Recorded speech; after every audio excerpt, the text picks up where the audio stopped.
everything that I've done, I've gotten better at because I've used kettlebells, because that's about 99% of what I do. And that's everything, folks. Everything. I mean, look at these arms, you know?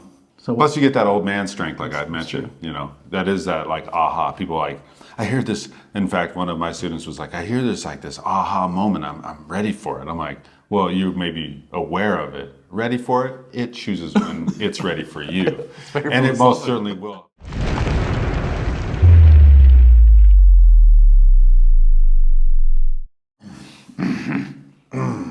It's uncomfortable.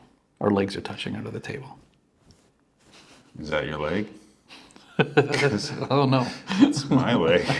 Okay, but okay, let's. Okay, welcome back. I'm Jeremiah, this is Roger, and this is Kettlebell Corner. And today, we want to help answer some questions that you may have to know whether kettlebells are right for you. And the answer is yes. So you can stop the video now and just get a kettlebell in the app and get going, or we can just dive a little bit deeper. You know, we're actually in a corner. Someone asked me that. It is? Like, are you really in the corner? Yes. We are in the corner. Yes. It's our kettlebell corner. Yes, it would be weird if we were like kettlebell kitchen. That's the kettlebell. It's the only one we have. We share it. Yeah, it's my day for the kettlebell. So are kettlebells right for you? Yeah, they are if you want to get stronger, if you want to do more in less time, if you like efficiency, muscle gain, better mobility. Okay, so stop saying nonsense. Okay. What are some questions that people have? So if you're thinking about kettlebells, we're making this to potentially reach some other people who are not quite sure. And I think that we often assume that people are in a particular place when we make these videos, and you might not be there. You might not be a practitioner, you might not be a coach, but you might be thinking about kettlebells, and maybe you saw like the catchy little title of the video. Oh, yes. Kettlebells make your hair grow. I don't know, Yeah. but But that's bad. It's bad advertisement there. so what are the questions that people are going to have when they're thinking about, hey, is this worth my time? Well, number one, you know, people lift weights generally a lot of times to get stronger. So can you get stronger from kettlebells? That's one big question. Okay. What do you think? I think yes. And I think you were sharing a story about your experience having used kettlebells. So we've been using kettlebells for a long time, and you know, 10 years or so, whatever it is. Pretty serious for a little bit less than that. But the translation from you're going from kettlebells, primarily only kettlebell training, to some barbell specific stuff, which, believe it or not, sometimes we'll do that stuff. Every now and then. So I'm proud about what's in your experience? Well, it's not to be bad about, but it's cooler to press the beast. Anybody can deadlift. Speaking of deadlift, so what was it about your deadlift and kettlebell training that showed you can get stronger? I got stronger. So Prove it. when we went into COVID, we went into lockdown. I had really just gotten into deadlifting. I've never really been a super heavy barbell guy. You know, when I was in my 20s, I would like, oh, let's bench everything. But then it really was not my thing. I've never really been in organized sports. So I came to it late, but I started figuring it out. And the most I pulled off the floor was right before everything happened. So it was probably that February. I think everything all went to hell in March. Yeah. Anyway, so I pulled 405 off the ground, and that was a feat for me. Then, you know, everything happened, and I'm isolated, no gym. So they did have some kettlebells. I already had some, luckily, and I ended up getting, you know, a couple heavier ones. The 40. I think I ended up getting the 40 during lockdown. Not sure. Everything's kind of everything's kind of easy. But I did a lot of swinging, and I did a lot of pressing. Those were the main things that I did. Those are my two favorite skills. And one day, just for fun, and this has been going on. This wasn't like a week later. I was like, oh, I haven't deadlifted in a while. Let's see. And I put all the weight in my gym I had at the time, and it was 485. And I pulled it off the ground like it really didn't exist. So you can make an argument that I unlocked some strength that I didn't know I had. Maybe it was neurological, but something needed to happen for me to do that. One of the common arguments against kettlebells is they're not good for strength. And I think it's a silly argument because the argument usually goes like this. First of all, the type of strength isn't defined, and there are different types of strength. Yeah, And like old man strength. we need to start, do you need to be, do you need to be strong? Powerlifter strong. Yeah, and limit strength, max strength, and there's a very strong argument, which I actually agree with, that if you increase your overall strength, you will increase all other types of strength. I think anyone who doesn't see that is really not paying attention. So I do think that's valid, but there is something to be said about learning to be strong fast, about learning to move an object or move yourself quickly. And I do think kettlebells are good with that. And yes, you can do that with barbells too, but it's not an either or. This isn't to say these are better than barbells. These are to say that you can do this with this thing. And you can do it in a corner, which is somewhat difficult with a barbell. Sure. So the argument is that, well, kettlebells top out usually in most gyms at 40 kilos, which is true. They usually do. And it's only, that's only 88 pounds. And this is the reason why I don't deadlift with kettlebells very often, because an 88-pound deadlift, even if I hadn't progressed, if my max is 405 and I'm deadlifting 88, that's not... That's like a light warm-up. Yeah. And we do have a video about should you deadlift kettlebells that you can check out on our page. There are reasons to, but I don't find reasons to for my training. So what happens when you swing something, when something accelerates faster than gravity, it gets heavier. Weight is a subjective thing, it's not objective. So that 88 pounds becomes several hundred pounds.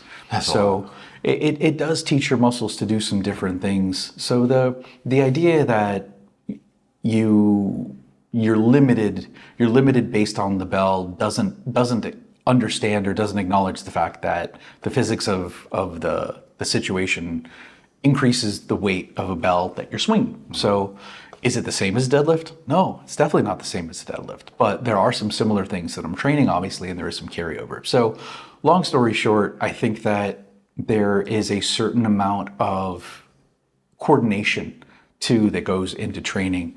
A good buddy of ours, Oz Aponte, I was good chatting. Pronunciation. Probably not. I'm sorry. I think it's right. But shout out, Oz. But he, I was chatting with him about strength, and one of the things that he likes to talk about is strength as an act of coordination, and I think it's very, very true. And kettlebells force that coordination because they're unorthodox. They're, it's a you have to organize a lot of things to make it move, and with a handle on the end of it. So there are a lot of upsides for strength, but you can definitely, absolutely, 100% get strong with kettlebells. I have put, since I've been paying attention and been doing more barbell stuff, I have put pounds on every single lift everything that I've done, I've gotten better at because I've used kettlebells, because that's about 99% of what I do. And that's everything, folks. Everything. Look at these arms. So plus you get that old man strength, like I mentioned. That is that like aha. People like, I hear this. In fact, one of my students was like, I hear this aha moment. I'm ready for it. I'm like, well, you may be aware of it. Ready for it? It chooses when it's ready for you. And it most certainly will be ready for you at some point. You will be like, oh, I can carry all my sacks of groceries, or I can lift my child way higher and throw him off a cliff. What else? Okay. With training, one of the biggest things, and I know this from now training for a marathon, there's a big time commitment, mostly to training. So when it comes to the kettlebells, what is the time commitment required? Because in reality, we all have a finite amount of time. So what are we going to do with it? And we'd like to think, let's get in some shape. Let's get in some fitness. So that time commitment is what you want it to be, I think. But more specifically, what do you think, Roger? You think it's a short time, medium time, a long time? Well, I think kettlebells inherently, the way the system works, at least the hardstyle system, is not one of these long, drawn out systems. When you look at, let's say, powerlifting, you look at true max strength. Again, we're not talking about that with kettlebells, because I think there are other things that are better for that than kettlebells. You're not resting. You'll do like really solid or serious deadlifters I mean, people are resting upwards of 10 minutes. I mean, my God, is it even training at that point? So, you do 6 singles and you're resting, resting 10 minutes. It's like, you can see how quickly you're like, Sometimes you're eating in there too. 6 hours later, I'm finished my warm up. So not everybody has that. And kettlebells are designed to give you maximum results with generally lower volume and generally less time. And again, the way I think about it is kettlebells are not going to be the best for most types of physical application. So can you get some cardio benefits? Yeah. Can you get some strength benefits? Yeah. Can you get some muscle mass benefits? Yeah. Can you do better if you are a bodybuilder or a marathon runner or a powerlifter? Absolutely. But those are more specialized, I guess. They are, and I don't know very many powerlifters who have any kind of endurance to run a marathon. No, okay, mostly not. So they're generally people are really strong. Maybe some are fast, maybe some have endurance, but and you got your bodybuilders that are much better at building mass. Yeah. So what we're doing is we're talking about how does this apply to regular people. And there's this tendency, especially in the fitness industry, if it's not the best, it's worst. Wasn't that like Ricky Bobby? If not first, you're last, pal. Did I accidentally do a cultural reference? Yeah, mark this point in the video for when Roger dropped the cultural reference. And don't let him fool you, there's plenty more. I remember this one with the doors that you, anyways. Anyhow, so the idea is that, if this isn't the best thing, then don't do it. And we're talking to regular people. You can take a kettlebell with 3 to 4 times a week and spend 15 to 20 minutes and get some significant benefits. Yeah. I've done it. He's done it. I have clients who have done it. I've taught somebody in their teens kettlebells. I just started teaching someone who just turned 70 kettlebells. And there's a huge spoiler alert. So there are a lot of applications, but the time commitment is definitely one of the things that stands out. And you can't isolate the time commitment without thinking about the volume. Yeah. Because you don't get all crusty and sore from doing this monstrous volume. Yeah. And because you don't get super sore, you have to do a minimal warm. You get to do a minimal warm up, Yeah. and then you just kind of go through your stuff. Yeah, and every day becomes leg day, and you're no longer having that hard time sitting on the toilet like most idiots that just spend one day trashing their legs. So you build up volume over the week at a lower intensity, unless you're training. Don't get me wrong. There are times when I'm training to lift something heavy. Yeah, look, if you have a specific thing, you do have to get specific. But if you're just going general physical fitness, it's gonna get you where that minimum. You could do it 2 times a week, which is roughly about what I do it for right now, just because I am training for something specific. But you could also do it 5 to 6 times a week, which I've done before and you've done before, because you're training for something specific. Sure, but let me ask you this. So you're doing a lot of running. Yeah, he's doing 10, 12-mile runs, things like that. But you're still pressing the 32 kilo bell overhead with doubles. But like it's pretty easy for you, right? Yeah.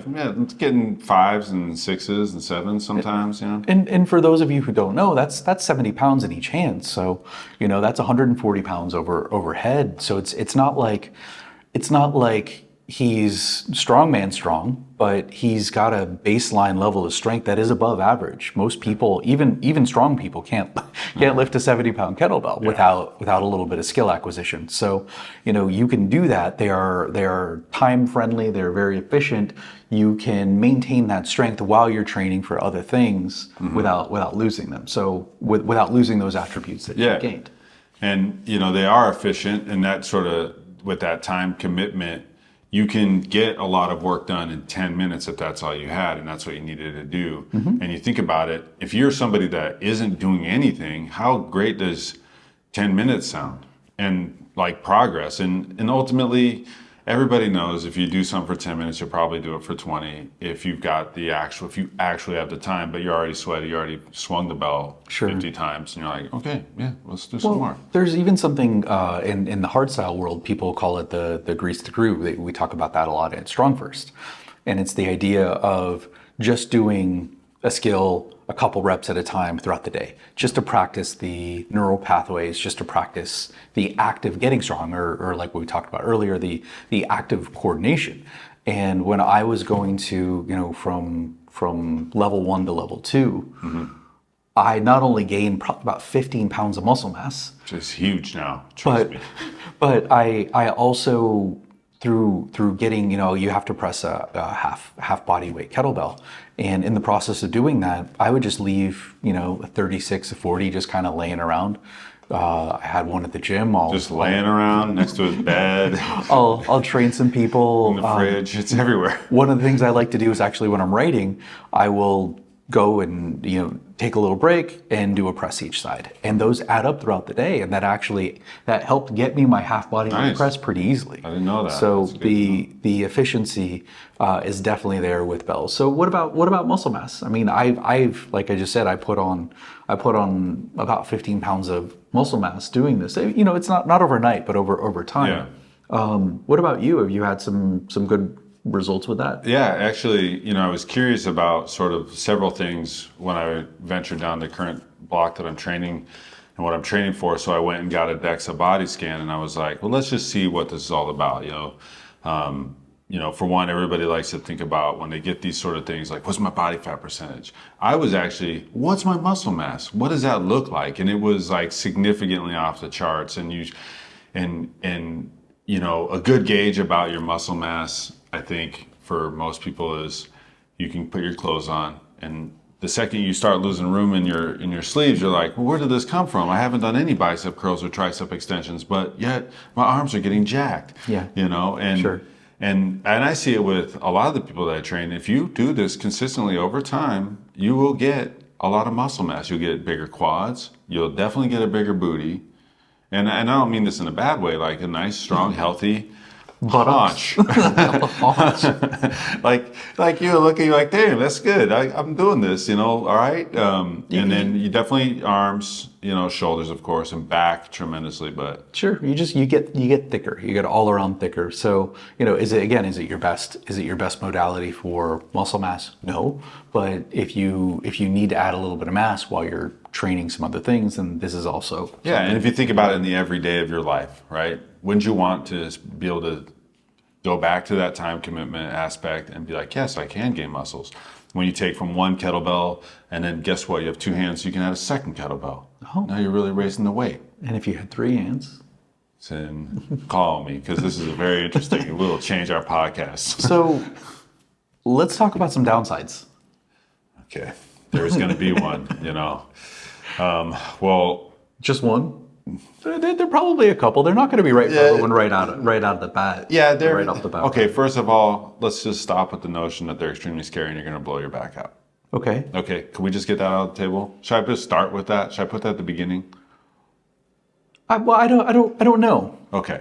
Here we go. I don't think that people go into kettlebell training with a sort of reverence for it and a fear for it, which I think might be a healthy thing. Mm-hmm. It's it's like, if this keeps people out of it who aren't ready for it, that's probably good. Yeah. Unless you're a physiotherapist, or what do they call it in England, a physio? We don't want people to see this and think there's no risk, but there's a tremendous amount of fear when it comes to this stuff. I was talking to one of my clients. He's an ER doctor. He's like, you're never going to convince me that kettlebells are bad for your back or good for your back. I was like, fine, but that's because you don't know anything about anything. Yeah. And doctors, if you're listening out there, you don't know anything about exercise unless you've taken extra courses. So stop having an opinion. But I was explaining to him that you're not moving the kettlebell with your back. You're moving it with your legs. And you can comment below if you're a doctor. Please. Don't get me wrong. There are risks with everything, but there's also this idea that doctors see people who have been doing it wrong, and they see people who are injured. So if you see 10 people a day who got injured with kettlebells, which I doubt that's true, what about the other thousands who are getting stronger with them? And that's not part of your reality. So, I don't know. Do I think you should fear the kettlebell? No. Do I think you should respect it? Absolutely. And that actually goes down, that goes toward what I think is a legitimate downside for some people is that there is a learning curve. You should not just pick up a kettlebell and think that you have it down. Oh, I watched a YouTube tutorial. A 7-second Instagram post or something. If you have watched a swing tutorial that is 20 minutes plus multiple times and worked through every step and gone over it and over and over it, you might be good. But a lot of the times people think they know how to swing. One guy contacted me, still work with him, and he's like, "Oh yeah, I want to learn a little more kettlebells." I was like, "Oh, what do you know?" I was like, "Oh well, I know how to squat. I know how to swing." I was like, "All right, let's see your swing." And he's like, "So what do you think?" I was like, "You don't know how to swing. You have no clue." Did you at least see his squat? Did he have something going for him? No, he didn't have a squat either. Oh boy. But he did have a coach. He had a coach who taught him how to swing a kettlebell. And the coach didn't know because there is a certain amount of expertise. So I don't want to make it scary and say only certain people. No, there are a lot of people who are great at this. Yeah. But you're looking at two of them. Don't assume that just because someone's a trainer they know what they're doing. Because I watch almost daily trainers and coaches teach people how to swing a kettlebell when they themselves don't know. So it's not necessarily grip and rip it then, right? So what is it going to take? A little bit extra? Yeah, I mean, there's the learning curve, but the flip side of that, which is also the same point, when you look at it another way, it forces you to pay attention. Oh. And this becomes a lot more mental. There's a lot more connection to kettlebells than there are to a lot of other modalities. You're not just sitting in a machine and pulling a cable or straightening your legs. Like those are all fine things to do, but you don't have to pay a particular amount of attention to them. And I do realize, you get bodybuilders who have a really strong mental connection to the exercise, and they're focused and they're with it, but it takes a lot to get there. And that's also elective. If you don't do that with kettlebell training, you will get hurt and you will know immediately. Because even if it's not, real injury, you do a bad clean, you're gonna get a smack on your arm. That's not Catholic school. That's not comfortable. So the downside where there is a learning curve is also something that forces you to pay more attention. And I would argue that most people watching this and most people in the world right now need to pay more attention to something.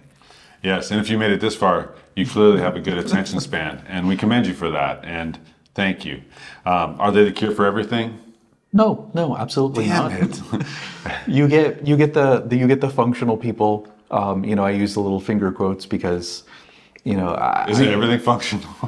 Yeah, theoretically? it is. I mean, that which is functional is that which serves a function. And if when you look at my favorite is when you ask a trainer. I've worked with a lot of younger trainers. Like, well, what is functional? What is functional movement? It's like, oh, it's about like total body integration. They use a lot of words that don't mean anything. I was probably one of those guys. And synergies and chains and things like that. And these are things, and you will use your entire body to do almost every movement.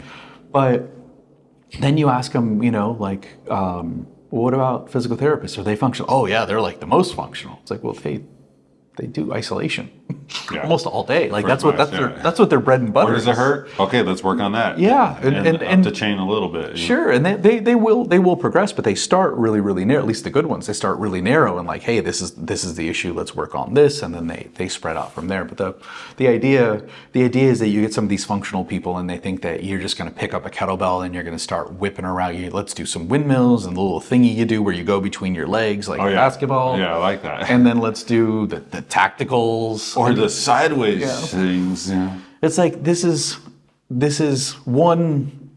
Most of the time, I think we did another one of these and talked about some of that stuff. But most certainly. But we have a lot of opinions. but there might be a time and place for that, but it's gonna take some time. But the idea that you just do a thing and it makes you better.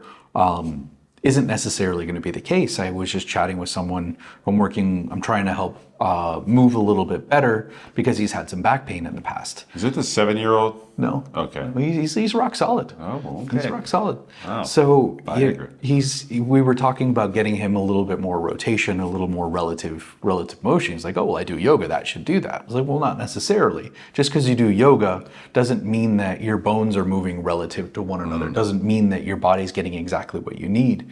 It really comes down to the practitioner. It comes down to the focus. And most of the time when you go to a yoga class, they're not going to be able to zero in, with their x-ray vision and look through your skin like, oh, his bones are moving. Yeah. They're like, chaturanga, namaste, now you got to go. So, those are actually yoga. I know. I did yoga. So the point is that you can't just do a thing and expect to get better. So they are not the cure for everything.